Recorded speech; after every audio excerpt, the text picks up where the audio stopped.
Good night, everybody, and welcome to another edition of the Revisitation. Is that the word? That's a big word.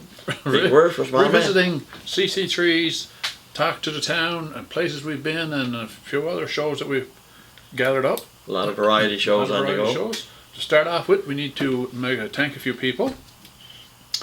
There was a vast number of people that were attached to CC3 through bingo and TV shows that we've produced. Sean England, if we want to name some that we try to remember. Dawson Ryder, Shane Fudge, Renee Clark, Ann Strickland, and Barry. Yeah, Bonnie Bowers was a part of the show. Don Snow, Lloyd Blanche, Todd Snow, Gary Warford, and Wavy Warford, Sam Huckster, Morris Bodgeloo, Monique Burt, Ray Clayton, just to name a few. I'm sure there was more that we just can't come up with. There's one that you've probably seen that we've obviously looked over, you might think. But not looked over, no. Not at all. He's looked at. Clooney Randall, yes. A lot of our videos are based on the show that Clooney put together, Talk to the Town, and that's probably one of the highest quality videos that we have, and probably the most numerous. Clooney did a wonderful job on the editing, and of course he wasn't one little bit shy about dropping by and talking to anybody. So there's going to be we're going to be putting on a few of those now, and we of course need to give Clooney a big thank you, big shout out to him. Yeah. But the Talk to the Town shows were mostly done in studio and under control conditions, whereas places we've been was just out on and about, the fly. And on the fly. But Talk to the Town was a fairly good success when it was on the go, so we're going to start playing them. We got 8 shows put out now. 8 videos on the go already, and I hope you're enjoying them. And if there's a little subscribe button there that we'd love for you to subscribe to, and like the videos, of course, and share them with all your family and friends. And like the community channel was started, we figured around 1995, wasn't it? 1995, 1994, not 100% sure on that because I wasn't there initially. When Morse and Sam, I believe, Sam Huckster were instrumental in starting it, I believe. But basically set up as a fundraiser to help out various organizations within the town, and through the TV bingo, of course, we did do a lot with that, right? Oh yeah, and bingo ended up being our demise. When we would only maintain just enough money to cover our jackpots, and the rest would be all donated to different groups throughout the town. Yeah. And we ended up getting hit with 2 jackpots back to back. Bang bang. And then Eastlink shut us down because they said there was too many community channels around. They were just going to go with Springdale one. So. And on these videos you'll no doubt see a lot of people that you know, and they're going to look a lot different.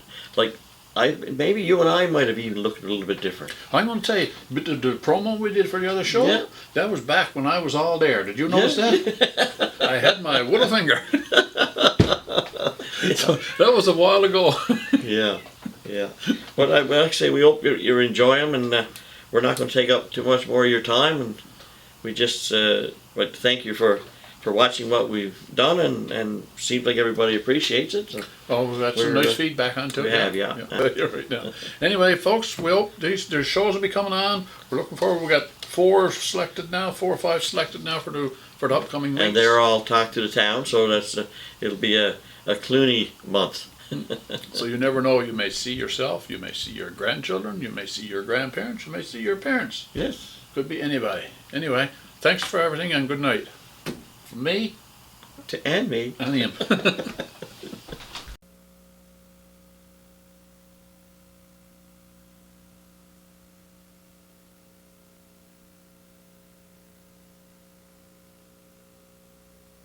And tonight we're going to bring you something very special. This being marked as the International Year of the Older Persons, we thought we might take a few opportunities to go out and visit some of the older senior people around our area. And first we're going to start with Bill and Blake Warford, and we thought we might bring you some interesting stories from the 2 residents of Rattling Brook that we consider one of our major building blocks, because people like Bill and Blake, they got a lot of history, and we hope to get some of that tonight.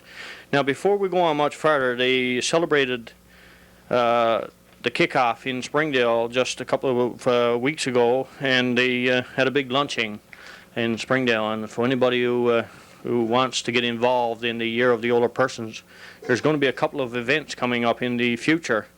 In July, the seniors will have a different aspects to celebrate Soiree 99, and they're going to also have on October 1st, there's going to be a dinner and a big closing ceremony at the Valley Vista for any of the seniors around this area who want to get out.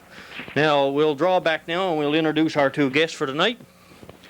Here's our two guests. For anybody who don't know them, right next to me is Blake Warford. Her name is really Blanche, but we all know her as Blake, and I think that's how she wants to be known, right? Right. And Blake. And Yes, that is my name. on my far right is the man we call Bill Warford, but he's really William Warford. Right. And as we get through it a little later on, we'll get some interesting facts about the man that's sitting far right to me. Thanks for letting us come in and talk to the both of you. You're kindly welcome. It was a pleasure to do so. Now, first of all, we'll get started in saying, I know I mentioned it to you guys about coming in and interviewing you, but it was under a little different aspect at that time. But now all of a sudden there's the International Year for the Older Persons. You were telling me when I first come in, you're not really all that old. You're only 18? Well, take it backward. That's just what I am, and the skipper's 28. So I guess We- that we must are make not- me, I'm afraid to tell, I'd be older than you. yes, yes. If you can turn your age around and make it younger, you must be older than we are. Well, I'm Older in that way, but you're not older in your actual years, Clooney. Now, Bill, being considered as an older person, I guess you got a lot of experience, especially through your work experience. You going to be willing to relate some of those stories to us today?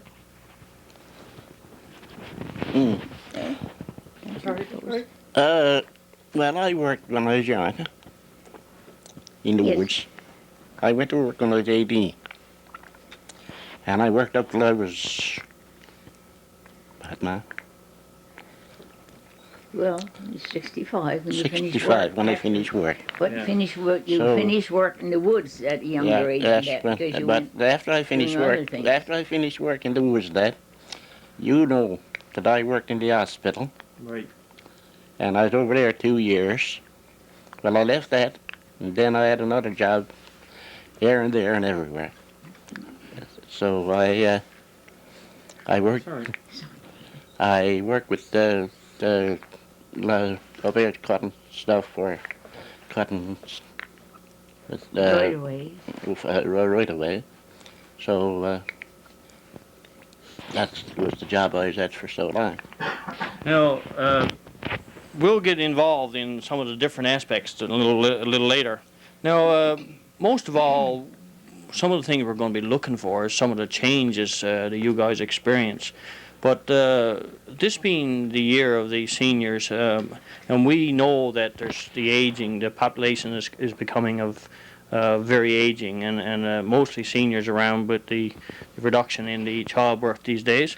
What do you think some of the younger people around here should be doing to celebrate the seniors' up and coming years?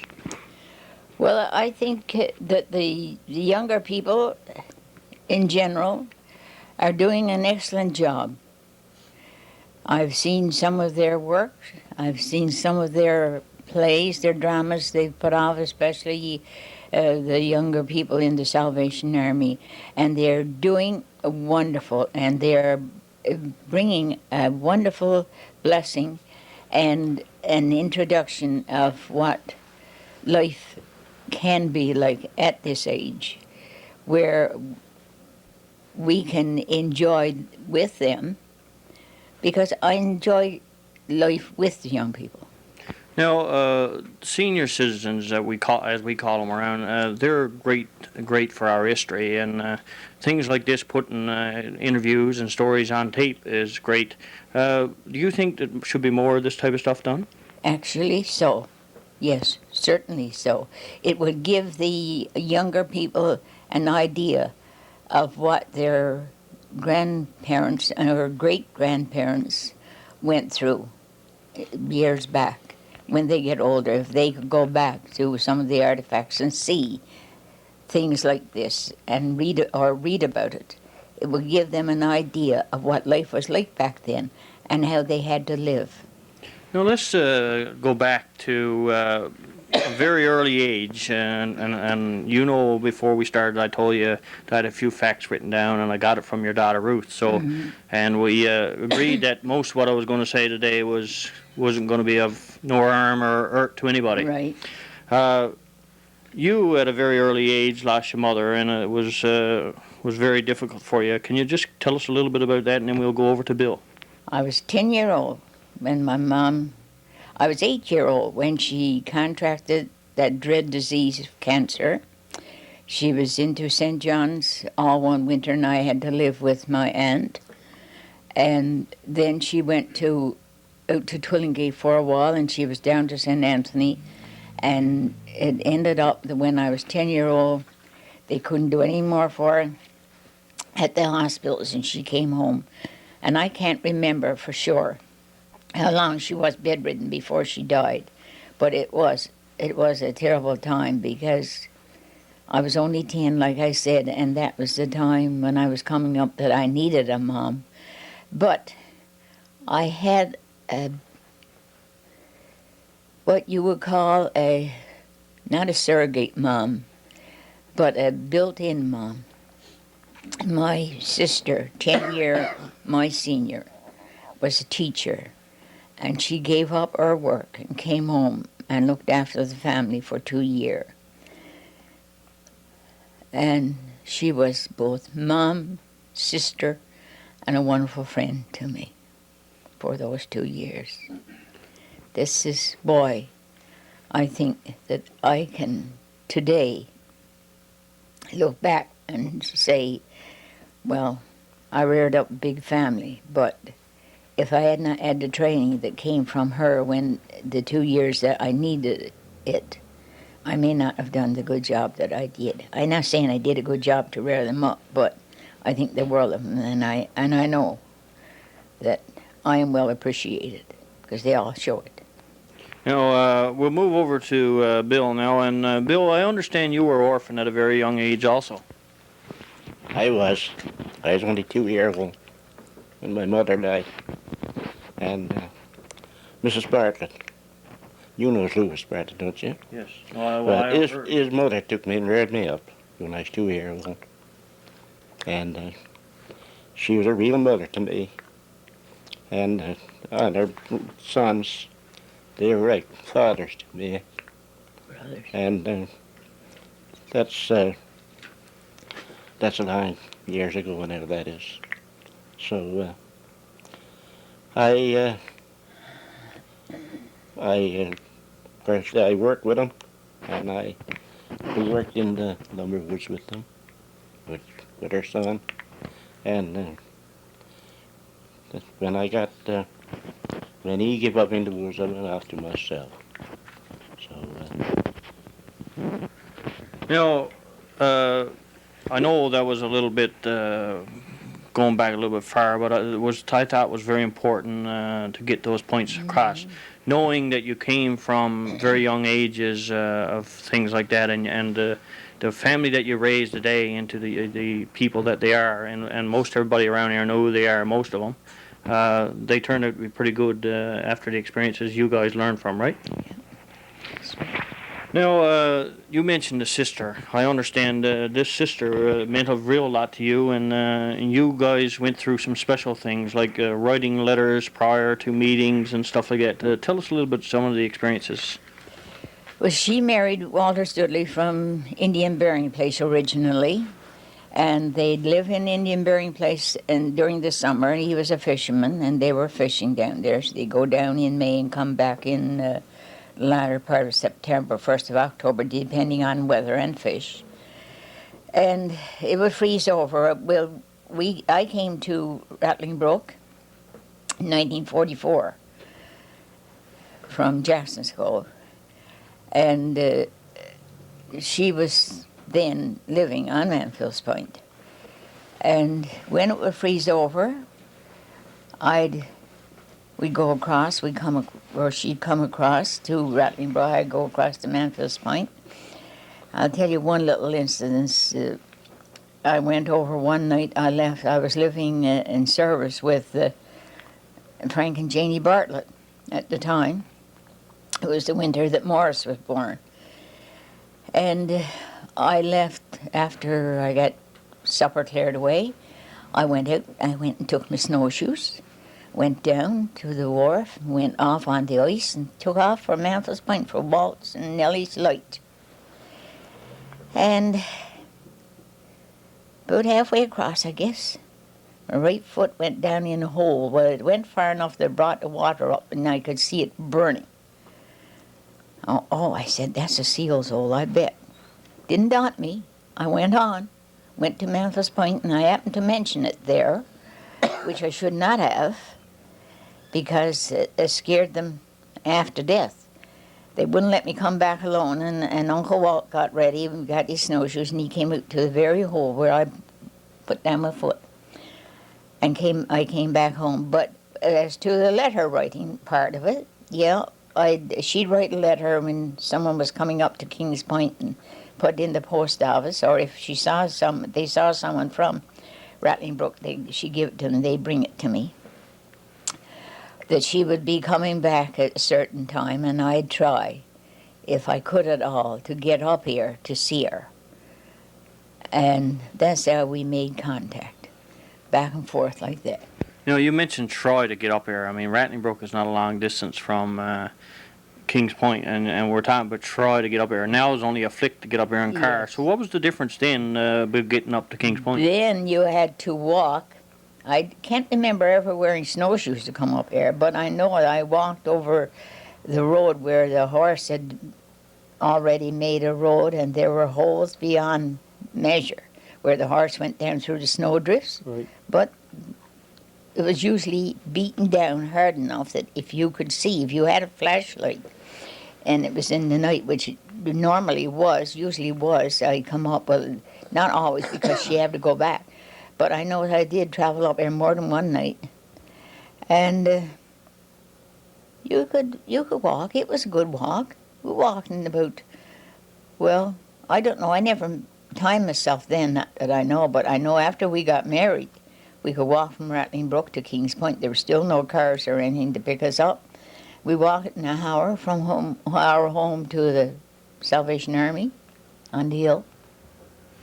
Yeah, now, Bill, I guess for you at that time, you had to go away, work a lot. You worked in the woods, and I guess you went away for months at a time. Just tell us about some of the experiences. I worked in the woods, lumber woods a lot, from the time I was 18. And I used to be away a long spell. I used to go away in May. In July, we come home in the cabins of fire. Every summer, if fire broke out or whatever, we'd be held away. So they just cut us off where fire wouldn't be there in that place. So I cut wood in the summer. I was in Buxton. That was in the Buxton days.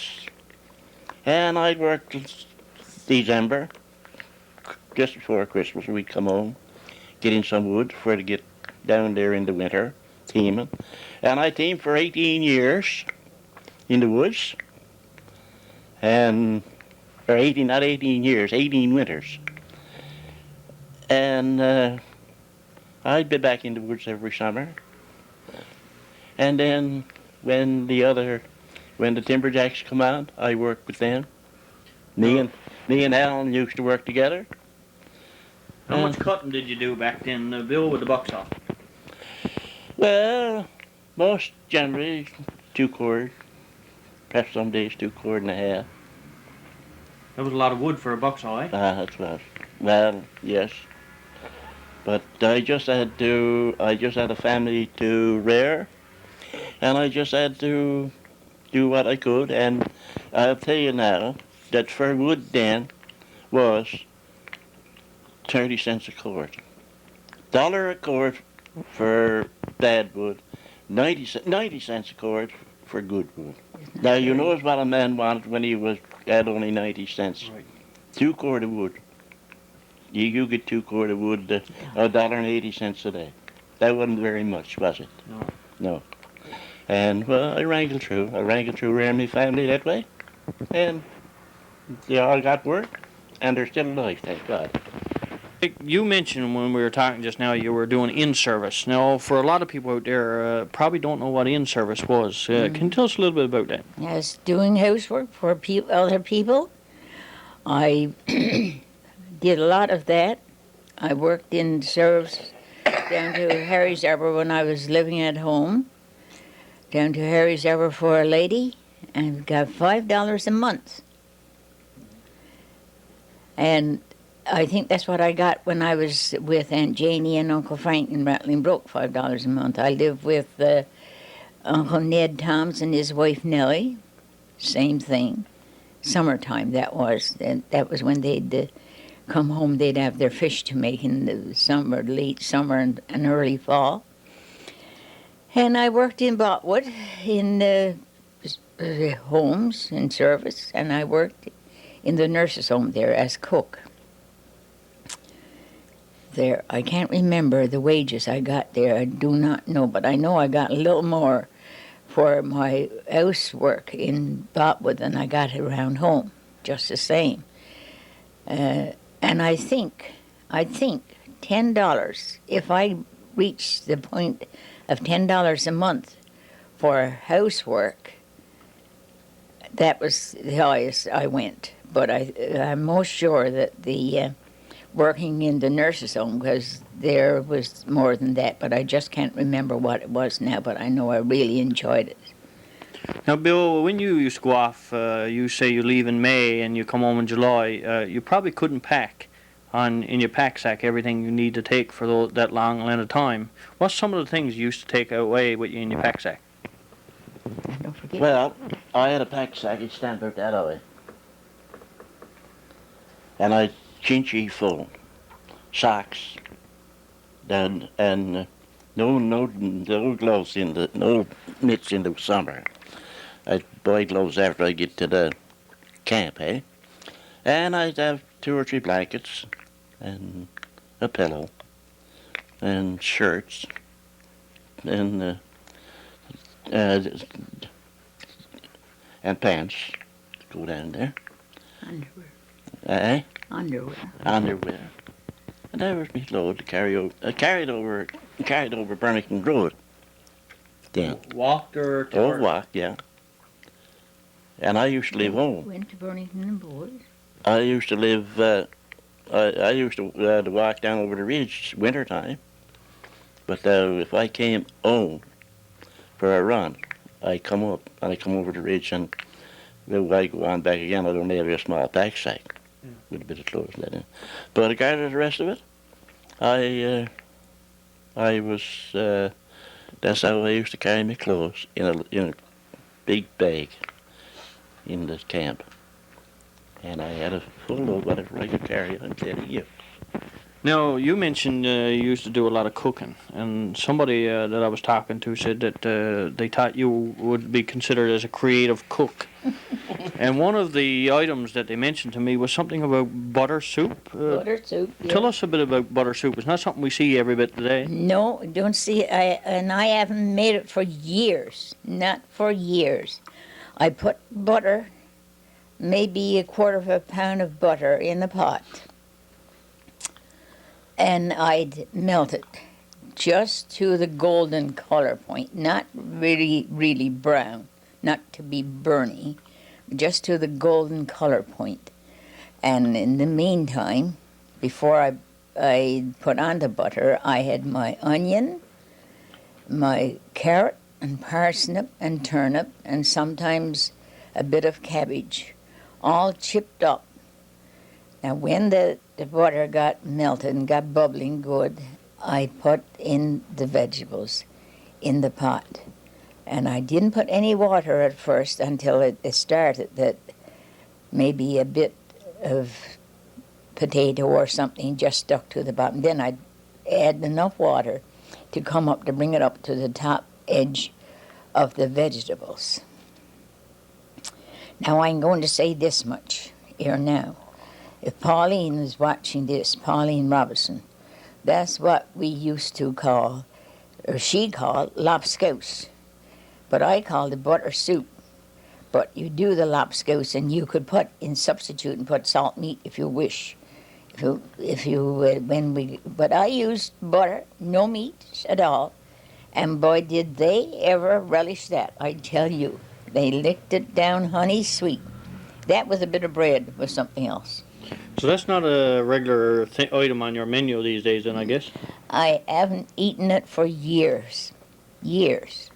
I can safely say I haven't eaten it for 30 years anyway. Haven't had it for 30 years. Well, if you ever decide to cook a pot of that, maybe it would be good to get us invited in so we could see you cooking it. And, Dawson, and you will get a special invitation. now, there's also used to be another ingredient I was told, something about pickling spices put into it. Oh yes, I forgot pickling spices. Oh yes, that had to go into. That made it really super. The bit of pickling spices. Now, you weren't the only creative cook, I understand, in the family. Somebody tells me that Dad, they call him, was the donut king. I wonder if we can get a little bit of story on the donuts. He sure was. Yeah. It's all right, I suppose, for me to tell you what I used to do cooking. I cooked in the camp for a while, eh? Yes. Well, now, Donuts. donuts. I used to make donuts home.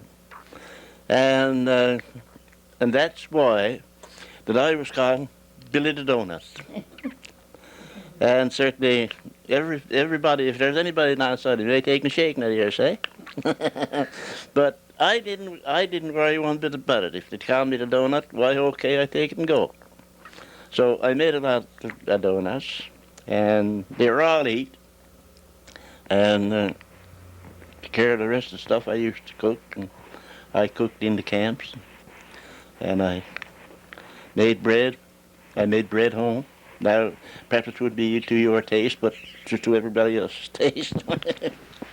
No, but I understood that when you were away, they used to love it when you come home because they were looking forward to Dad making those donuts. Oh yes. Yes. That's Very. it, yes. The children that say, Dad, I say, what's wrong now with you? You got to make a batch of donuts. So perhaps next day, I make a batch of donuts for them. And they, oh my son, when they see the donuts cooked, if they were outdoors or gone anywhere, if they'd gone to school and I made the batch of donuts, when they come in and see the batch of donuts on the table, my son, they wouldn't mind going, I tell you. And that's what I do. You make any now? No, I wouldn't chance it now. I can't do nothing with my hands, eh? The hands are gone. Every shape in the world. That's what he thinks. Yeah. But I wouldn't make them now. Now, I heard one of your daughters made a comment like a silk purse out of a scow's ear. Mm-hmm. Now, that's supposed to be a very good meaning to describe Mom. And can Mom tell us a little bit about what that means? Well, that means that you could take a piece of material and turn it into something really nice. And I guess she's referring to, I did a lot of sewing. I made a coat and a tam for her out of a jacket that my sister Belle sent home to me, because every now and then Belle would send us a barrel of clothes, or bring us a barrel if they came home for a visit from the United States. She'd bring a barrel of clothing that they had outgrown, or, well, it was passé for them because they didn't want to wear it up there. And I took a jacket, 3/4 length jacket, and I made a little coat and a tam for her. And then someone gave me another coat afterward, and I made a full suit for Audine, the snow pants or the leggings, whichever you wish to call it, and the long coat and the bonnet. And I had the bonnet button on to the collar of the coat. And I guess Audine has that picture up there now. I know Ruth has the one of her with her coat on. And I made clothes for the boys, several things. I used to be up, well, children would go to bed. Some of them would fall asleep at the table. I'd get them down from the table if they had no lesson to do, get them in the bed and get dishes cleared up. And I'd start sewing, because I had a sewing machine that my mom left me. And I tell you what, as the dishes were done, when the family got big enough, we had no sink and we had no cupboard. It was just the table and the cupboard to put the dishes in. You had no cupboard as a counter, like top thing. So it was one person's job to clear off the table, take the bread, butter, sugar, and whatever was there in shape of food and put it back, put it together and put it back, pack up the dishes on the end of the table. Now then, it was another one's job to wash, another one's job to wipe, and another guy's job to take the dishes and put them away. If Ruth washed the dishes and cleared off the table tonight, Alan washed the dishes, and Wayne wiped them, and Dennis put the dishes away. Tomorrow night it would be down to Alan and Wayne and Wayne and Dennis and Ruth. I rotated, so they wouldn't get Bored. Get bored doing it. But dishes in the night they had to do because I did them all day long. So you got everybody involved. Everyone involved, and there's no one said a word. And I can truthfully say, no one back answered, either me or their father, not all of their lifetime. Now, when I called Dennis to get some information, because I wanted to know some very important points, Dennis put me on to Ruth, and Ruth gave me a call. And it seemed like that the mom and dad of the family meant an old lot to them. Yeah. I guess the upbringing they got instilled that trust and the care into them for mom and dad. Yeah, they did, because they were cared for. As far forth as we could care for them, we cared for them. And there was only one ever I laid a hand on, and I regret that to this day. And that wasn't his fault. It was because of his teacher, and that was Everett. His teacher in school. She was really, really too strict down on him. I brought her up about it. She thought he should know how to do his spelling, and he was just starting school, didn't even know all of his letters. And I said to her, I won't go into detail too far. I went to the school. I went down one morning, go to the store, and they were out for recess, and Everett wasn't around. And I said, what's up? Everett kept in. Oh, yes, Mom, Everett is in. So I walked in school. And I said to her, look, do you know how to crochet? No, she said, I don't. I said, fine, I'll get you a ball of crochet cotton and a needle and bring you a pattern of a doily I want you to do, and you sit down and do it for me. I wouldn't be able to do it, she said. Well, I said, same thing applies to this child.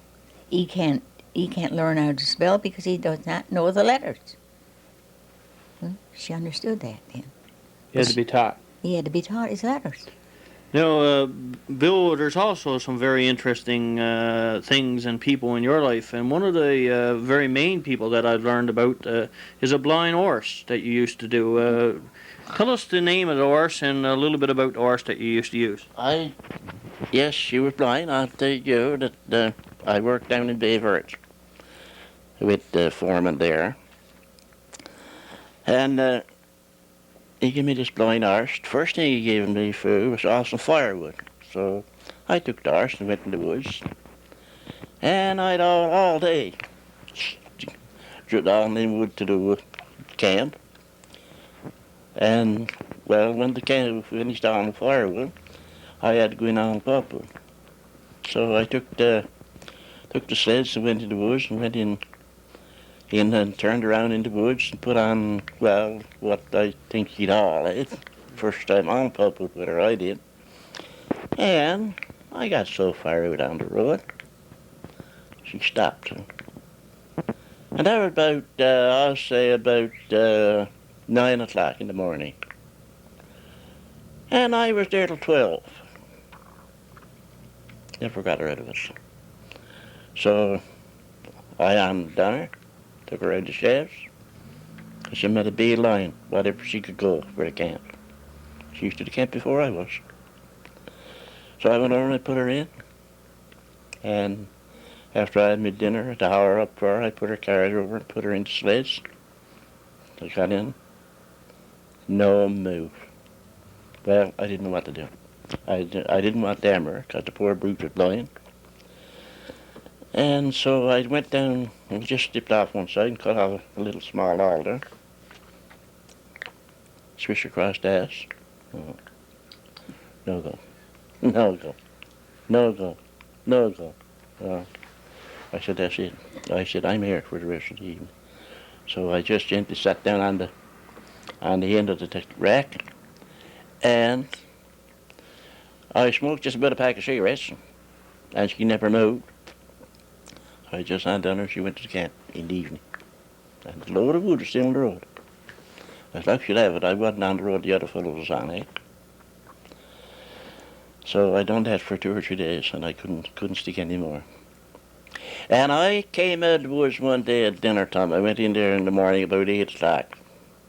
And she stopped in the road going in, and she stopped short, never to go again. And I was there till 11:45.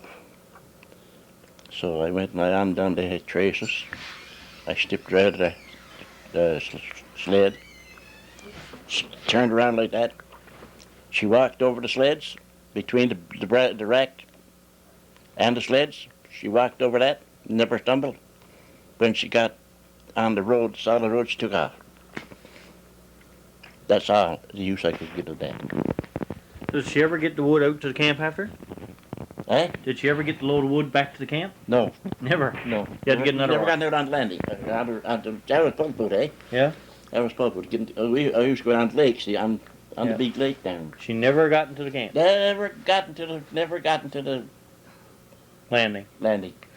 Now, I understood from Ruth that it was a very interesting time when it come to get married for you two. Something about not having time or a big rush to get married? Big rush. It was a big rush. not a big rush for us as you may think. Aaron, you say that, a big rush. We didn't have a rushed up wedding. It wasn't a shotgun wedding. No. No. But we had known each other from the time I was 17, and now I was 27. When we got married, I was 27, so was Dad. Or he was just about 27. You were just about 28. I was just about 28. Yes. December, I would've been 28. And we'd meet from time to time. Whenever we'd meet, we would be together. So this went on, like I said, for those 10 years. Whenever we meet, we were together. So in May of that year, 1944, I came up from Jackson's Cove to Manfield's Point. I had Ruth as a little girl. She was the girl I had before we were married. And I came up to Manfield's Point over to Nell's for a while. And while I was over there, Nellie Toms was very sick at the time. Well, in fact, she was dying with TB. So they sent over to see if I'd come over and go out in service with them, work with Gladdy for a while. And I did that. I took Ruth and went over. So I stayed there until the 5th of June. And I thought I'd better leave it because it was not a good place for a small child to be in a home where the TB was so bad as that. So Aunt Mary was looking after Bill's mother now. She had been sick for a number of years now. She had a stroke and she was bedridden. And she wanted me to come over and live with her for a while. So I said yes. I told Nellie that I would be finished. Well, I had that all fixed up before this because I just felt like I couldn't stay there any longer. So we went over to Nellie's, and he was the one that helped me move over my things. And when we were moving it over, I had a new dress made. Nell had made a new dress for me I'd never worn. When I was hanging up my clothes, I said to him, jokingly, I said, "This is my wedding dress I've got here." We said, "That's nice." That was all. He went on about his business.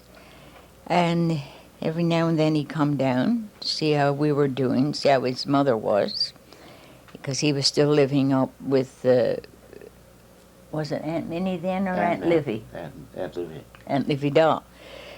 And he come down maybe every second night.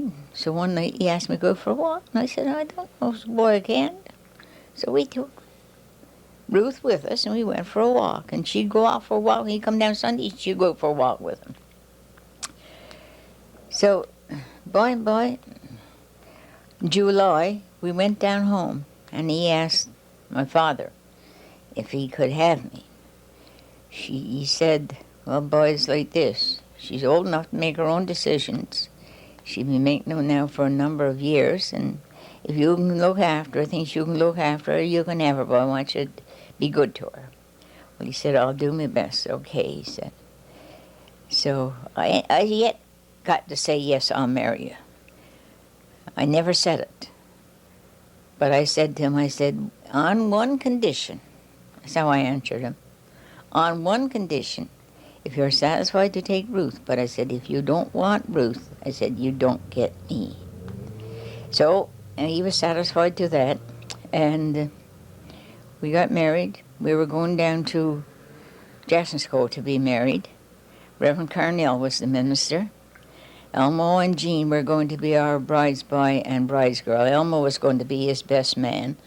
And Nell, my sister, was going to be matron of honor. And the day that we went down, she was home in Indian burying place, making a shroud for a lady that had died there. And they were swamped with fish. They and Uncle Walt were. We got to Jackson's Cove just as Ray and them were coming in with one loaded right down. They had to go back out to their trap for more. They couldn't take it all. And they had more fish and more hay to handle that day than they had all the summer before. And he couldn't do anything. Well, Nell wasn't there for him, so I forgot all about it. So this is why it was a hurried-up wedding. Not a hurried-up wedding, but I don't know what you would call it. And I never thought about a wedding cake. Never came in my mind that I should have a wedding cake. Because I was going to ask whoever came along to church in Reason to come down to Aunt Effie's and Uncle Ray's. That's where we were, down to Ray's home for a lunch.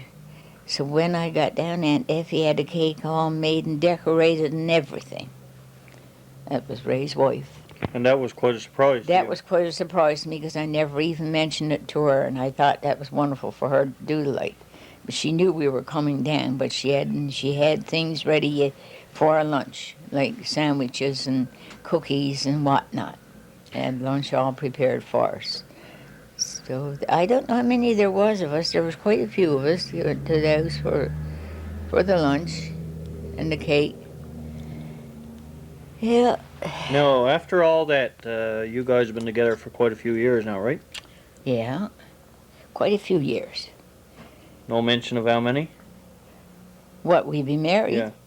Well, 54 August passed. It's a long time. Long time, right? Long time. In those 54 years, I understand that Bill kept looking after the old family, and I understand that he used to do some cutting wood back at the house, and he had a fine way of hauling it down to the house. I wonder if he'll tell us about that. Well, if you saw where I was hauling it out to, you say, well, where would Bill get wood down there, I wonder.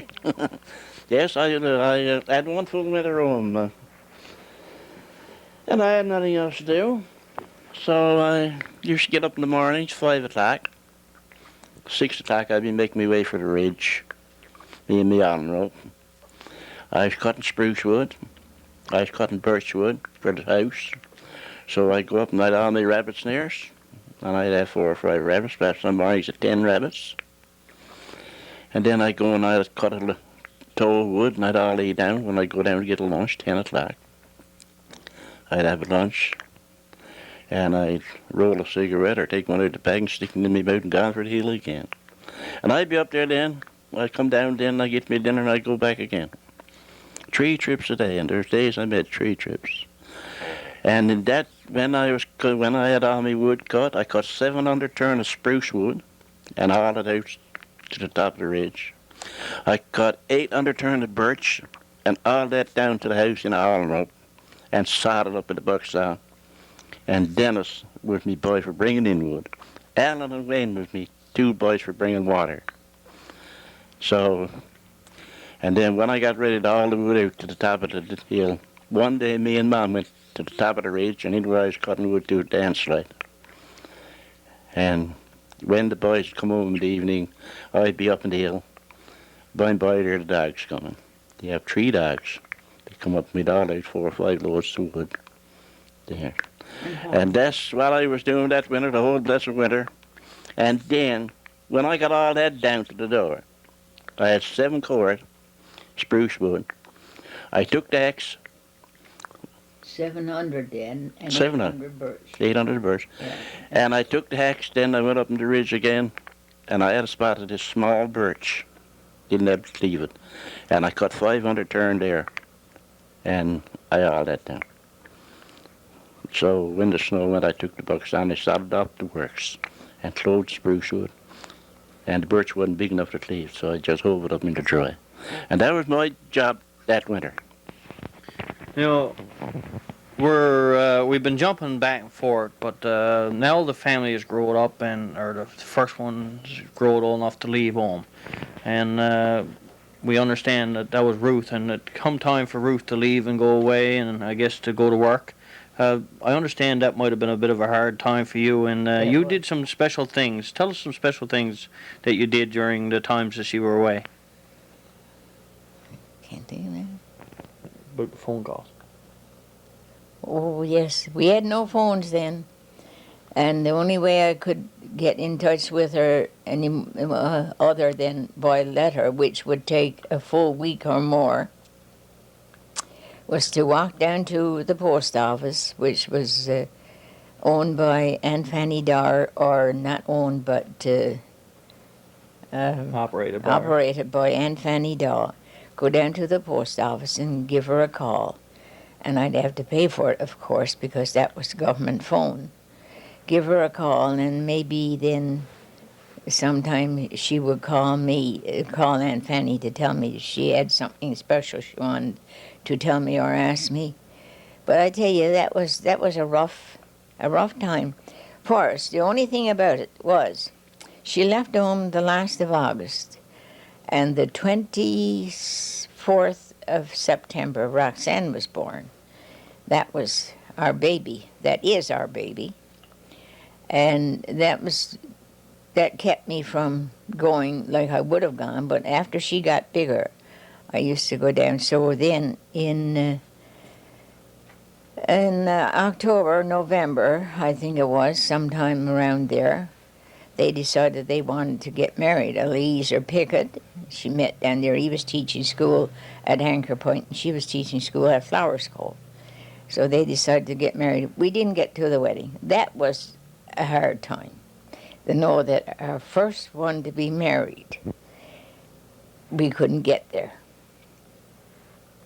Now, in the early 70s, you also had five of your children in Toronto, and that had to be a big thing at that time. That was a big thing, I tell you. When they left, Ruth and them came home, and they all left together. There was Ruth and Helen and Everett, the 3 of them left home together. Now, Adine went afterward. They left. Ruth and Ollie came home on holiday, and Alan and Everett decided he was going back with them. That was the 3, and Ollie was, well, just as good to us as the son was. That was 4. And they decided they were going back. Sometime just after that, they wanted Adine to come up, and she went up. And I know we took her to Gander, and when the plane was soaring overhead, Perry was with us, and he looked up at the plane. Nanny, Payne, Twinkle, Ruth. Nanny, Payne, Tronco, Aunt Ruth, and of course I couldn't answer him. I was too full to answer the child, and he was there looking at me with his eyes of wonder. I can see him now. Then, in the summer of the next year, I think it was, now I may be wrong, they wanted Roxanne to come up, and they were satisfied for her to come up and she'd go to school up there. So she went up. I don't know who she went up with, if Ruth was home on holiday and she went with them. She went by herself, didn't she? No. Anyway, she wasn't gone very long. Everything was fine and dandy until school started. When school started, she started to go to school. She didn't like it. They used to laugh at her, call her the stun newfie and the so-and-so newfie. And she got so upset she had to come home. Alan left on a Friday after work and flew home with her and went back again on Sunday. But it was bad. Well, we were about to the point to get ready to go ourselves then, because I couldn't stick it anymore. There was only Lloyd, and the others were married. Dennis, Alan was up there. Dennis and Lloyd was. No, Lloyd wasn't married, but he was going to be looked out to all right. And he wanted us to go because he was working. But we come through it all. Everything turned out all right. Ruth spent 27 years up there. Alan and them were up there 3 or 4 years. Alan and Everett was up there the longest. Hadine came home when I had to go in hospital to have my knee done. She came back home then and went up again afterward for another year or so. Now, throughout the years, raising a family like that, there had to be a lot of changes from then to now. What's some of the biggest changes that you've seen raising, especially raising a family from then to now? I tell you, my dear, the biggest change is in the living cost, the cost of living. That's where the biggest change has been. Right.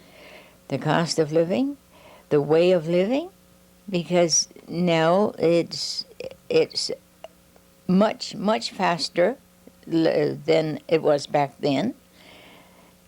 Time seems nothing now. Then you had a full year ahead of you to do your work and plan what you wanted to do. Now you still have that year, but I'm sure it glides away to only about half a year. And what about some of the changes in other things like schooling? Schooling. Religion, that type of thing, Yes. from the difference? Yeah, well, in school, I wouldn't know where to start now. If I had a child to come home with homework to be done, I don't think I'd be able to cope with it at all, do anything to help, and I don't think I could. I'd be able to spell words for them, but when it comes to doing math or things like that, there's no, seems like I can't pick any top or tail to it. I just would not be able to figure it out at all. And religion, well, that's gone the limit. Because back then, when we were married first, it was only Salvation Army and the Methodist Church.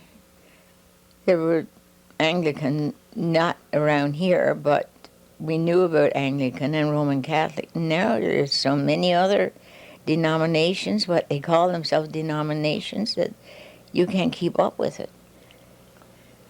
Now, Bill, you in the workforce, I know there had to be quite a few changes for a man from the box hall to the chainsaw and the big porters that you're seeing today in the woods. Do you think you would enjoy going back in the woods today and working on one of those machines? Well, if I could, yes. I'd be just tickled to death if I was back 40 years ago. And if anybody came here tomorrow and asked me would I go back in the woods, I'd say yes. And no foolishness than that about it. Because I loved in the woods. If there's ever a man loved in the woods, I loved it. And regardless of hot weather in the summer when I was in cutting wood, I didn't mind it no more than air now. Flies didn't bother me. I had plenty of fly eye and used it. But regardless in the woods, I didn't bother me one little bit. I worked away, and if I had what I wanted, well, especially, I'll go back to the bucksaw again, especially back to the bucksaw. Well, I just had to cut what I was give. And if I got a cord and a half or 2 cord, 3 parts of cords, or a cord and 3 parts, I satisfied with it because the wood wasn't there to cut, and I just couldn't. But if I was working now, younger than what I am, back 40 years, I'd jump for joy, go back in the woods with a wind this time. Especially when Bill is away and special seasons. Any interesting stories you can tell us? I can tell you lots of stories. I can tell you one about one Christmas, and I can tell you about when all the children, all but one, had the measles. So I'll tell you first the one about Christmas. Now, Bill was home at this time. He was home. And he was a couple of days before Christmas Eve, he put out some snares. And he wasn't up to them at Christmas Eve because he went and got it. We always had a Christmas tree, never failed yet. As hard as times were and as tough as things were, we always had our Christmas tree for the children. And Christmas Eve is what he was busy at, and he didn't go to his snares. So we got up Christmas morning. I had plenty of salt meat and plenty of vegetables, and I said, Dad, we got no fresh, not a bit of fresh for Christmas Day. But he said, I'm going up, Miss Sarah. I said, no, you're not today. Because to me, when I was living home as a girl, Christmas Day was a special day. It was much the same as Sunday, the same as Easter. And, yeah, well, he said, I am. He said, we got no fresh. He said, for the children, I'm going up. I said, okay. So while he was gone, this man came to the door, and he had a big bag in his hand. I noticed he had a big roast of moose and 2 rabbits, I think. This was Doug Bartlett. And he said, I thought you might like to have some fresh. I said, Doug, boy, that's very much appreciated, I tell you. Because I said, we had none for Christmas Day. And I said, I don't like that idea. No, he said, we all used to have our good Christmas dinner. I said, yes. And he wanted to know where Dad was, and I told him, and he said, well, when he comes down, you tell him that if Uncle B wants him to come down this evening sometime, he got something for him. I said, okay, I will. So when and now the rabbit he had the rabbit clean, Doug did, so I got the rabbit and the moose on. I think he had a rabbit clean. Anyway, I got rabbit and moose in the oven. When he came down, he had 5 rabbits. I only had out 5 snares. He didn't have to clean any because I had enough on for our dinner. And he went down to Uncle B. Rousel's. When he came up, he had another rabbit and a big chunk of moose. So now that's what we made our Christmas dinner that day, and we had enough then for 2 or 3 weeks afterward, of course, fresh meat. That's that one. Now, when they had the measles, he was away. And I think it was Alan was the first one who came down with it. Anyway, it don't matter. I tended on them for a week, a full week. Stayed up with them nighttime, got up with them, got up and made them drinks and everything. They had lime juice because I thought that was good. The doctor said it was good for them. The doctor even came to see Ruth. She was so sick. And this morning, Wayne was sick, and he said, Mom, he said, I wants my daddy. I said, my love, Daddy is away to work. He can't go. I wants my daddy, Mom, he said. I wants my daddy to come home. And Wayne was more or less a sickly boy. You wouldn't think it now, don't look at him. But he was. Didn't seem to be as hearty as what Dennis was. You know, he seemed more fragile. And I said, what can I do? He's only been gone a little while. I suppose I'll have to call for him, get him hung up, because if anything should happen to Wayne, I'd never forgive myself. So I put it off for a while, and I got so bad in that week, getting up. I had the lamp on the table, kerosene oil lamp. We had no lights then. That was before we got lights. I had that on the table. The clock on the table so I could see it from the bedroom door if I happened to doze off, see what time it was. And when I came to my senses this time, I was pouring lime juice down in the clock. That's how bad I was. Now, the clock didn't need lime juice though The to clock operate. didn't, no, she never had a measle, not one. Never had a blemish. But they all had, I had 6 of them, and Adine, the infant baby, she was 2 months old. That's how old Adine was. She was the only one that didn't have them. Now, we've been sitting here for probably close to an hour now and relating a lot of the stories, and I hope everybody out there enjoys it. But before we say thanks and goodbye to you guys and let you go back to your regular duties for the day, is there anything special that you'd like to say to the people who's watching out here? I'm sure a lady that have got the experience like you and a man like Bill, there must be something that you can help the younger people of our generation to look forward to. Well, I don't know. There's lots of things I can say, and there's not too much that would come to mind right now. But I can tell you this much.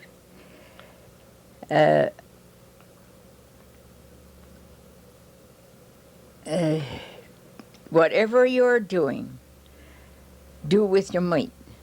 Things done by halves are never done right. And if you keep on trying, I tell you, there's times you think you'll fail. But just keep on trying. Just be like the little engine that was going up the hill, and I think I can, I think I can, I think I can, I think I can. I saw it there on the TV not long ago. It's if you think you can't. If you think you can, you will. I think that was it. But if you think you can't, you won't. And no more you won't. If you think you can't do it, just be positive. Don't ever be negative in your studies, whatever you're going to, whatever it is you're studying for, or whatever your aim in life is. If you think you can do it, be positive about it, and you can do it. Don't give in. And take each day as it comes. Tomorrow never comes. And the tomorrows of the years to come are going to look after themselves. We may not be here tomorrow, but if we are, we're sure going to enjoy it, the same as we did today. I lived 81 years, and I'm not a bit sorry. I'm not a bit sorry for anything. Yes, I'm sorry for lots of things I've done. If I could, I'd go back and correct a good many things. But I'm not sorry for the step that I took when I married Bill. We had it rough, we had it tough, but we've made it, and we've enjoyed it, and he's come through a lot of hard spots in health-wise, and I've seen him through, and I think he's couldn't do it again if he gets sick again. I think the good Lord is going to be looking after us until he wants us to leave this old place. Now, Bill, what have you got to add to that? And boy, there's not much you can touch. I'm not going to answer it all. But said the things she said there is exactly same as I would. So that's it. We've had a good time together, and I hope we'll have the rest of our life together. Find good together. And there's nothing going to happen as far as I'm concerned. But there's one thing is going to happen. We're going to that beautiful city one of those days. And It's like I told Dr. O'Ladderan when he tried to tell us that Dad had cancer. He didn't know how to do it. He didn't know how to say it. And I said, Doctor, tell us. I said, because I said, we've got a good family around us. There's a good Lord up there. We're going to take it one day at a time. If things go wrong, that he don't come out of this, I said, well and good. I'll accept it and go on. But I said, I'm going to leave it to him. So thank you very much, Toonie and Dawson. I've enjoyed this. I'll do it again if I had to. So coming up today, that's very yes. important. Oh, yes, I sure have. I sure have. I almost forgot that. I do. I have a christening of my 20th great-grandchild to go to see. Well, that's something that's very special to you by the look of the joy in your face. Very special to me, I tell you. I didn't say this before. We had 9 children, 24 grandchildren rather, And this is my 20th great-grandchild I'm going to see dedicated or christened this evening at 6 o'clock at the Salvation Army Church. Now, thanks again now for letting us come in. And her name is going to be Abigail Lorraine Blake. That's the second great-granddaughter I've got. Her name is Blake. So I should feel right proud. You know, no wonder I had a smile come over my face. Now, also, will you pass on our thanks to Wayne and Bonnie for letting us come in and move around the furniture and all that stuff in the house Yes, today? I will. Now, I want you to move this back now before you go, because Wayne is gone. We'll move it back. This one piece back. Anyway. Yeah, we'll move it back. We'll guarantee. I'd like to say to the people who's watching this, well, here's Bill wants to give her a kiss. I hope he don't reach over and kiss me. But I'd like to remind the people now that we are celebrating the International Year of the Older Persons. So if you've got a grandparent or somebody that's living next door to you, give them a call and see if there's anything you can do to help them feel a little bit more welcomed into the towns, or if they want to go for a ride and you got a car, just take them for a ride, show them that you appreciate them. It's the Year of the Older Persons, and I hope everybody takes out somebody, especially during this year. Tune in again next week. We'll see you then.